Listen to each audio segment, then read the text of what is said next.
कभी कभी मंत्रों का जाप करते समय हल्की सी नींद आ जाती है, परंतु जाप चलता रहता है। क्या इस कारण पाप लगेगा और इसका क्या निवारण है? मंत्र जाप शुरू करने से पहले ये सोचना होगा कि आपका मंतव्य क्या है। मतलब कि कहीं ऐसा तो नहीं कि आप बिना किसी विशेष यथार्थ के लिए बुड़बुड़ करने बैठ गए हो। ऐसी स्थिति में आपको नींद आ जाना ही अच्छा है, क्योंकि बिना मतलब से शरीर, दिमाग व जिह्वा को कष्ट देने से सो जाना ही बेहतर है। इधर उधर से पढ़ लिया या सुन लिया और सारे जरूरी व्यवहारिक काम छोड़कर बैठ गए पालथी मारकर मंत्र जाप करने। न विधि जानी और न ही कोई विशेष प्रयोजन, तो क्या फर्क पड़ता है कि आप सो रहे हो या नहीं।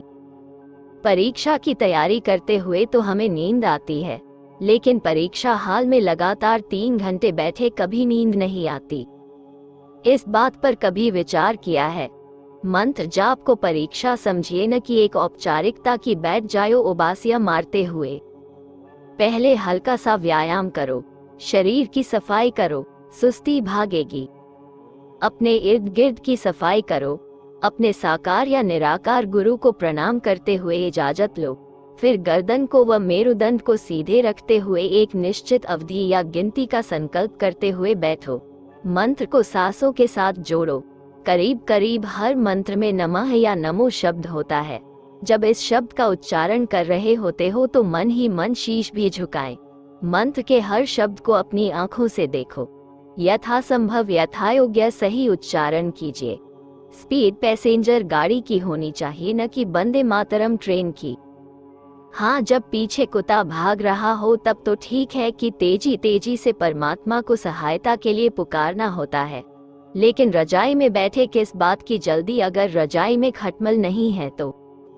ध्यान लगाते समय अथवा मंत्र का जाप करते समय नींद का आ जाना स्वाभाविक घटना तो नहीं, परंतु अस्वाभाविक भी नहीं। कई मामलों में ये देखा गया है। इसके पीछे ध्यान के समय मनुष्य के मस्तिष्क में होने वाली रासायनिक प्रक्रियाएं एवं विद्युत तरंगे जिम्मेदार हैं। आइए इसे समझते हैं। साधारणतया हमारे ब्रेन में बीटा विद्युत तरंगे सक्रिय रहती है। बीटा तरंगे अशांत चित्त अवस्था को दर्शाती है। जब ध्यान कुछ गहरा होने लगता है तो ये तरंगे अल्फा में तब्दील हो जाती हैं। अल्फा तरंगे शांत चित्त का लक्षण है। अधिकतर रचनात्मक लोगों के मस्तिष्क में अल्फा तरंगे ही पाई जाती हैं। अभ्यस्त लोग तुरंत ध्यान के समय इस अवस्था में चले जाते हैं। अतः ध्यान का पहला लाभ हमारी कलात्मक तथा रचनात्मक अभिवृत्तियों का व्यवहारिक आकार प्राप्त कर लेना ही होता है। उसके पश्चात गामा तरंगे आती है।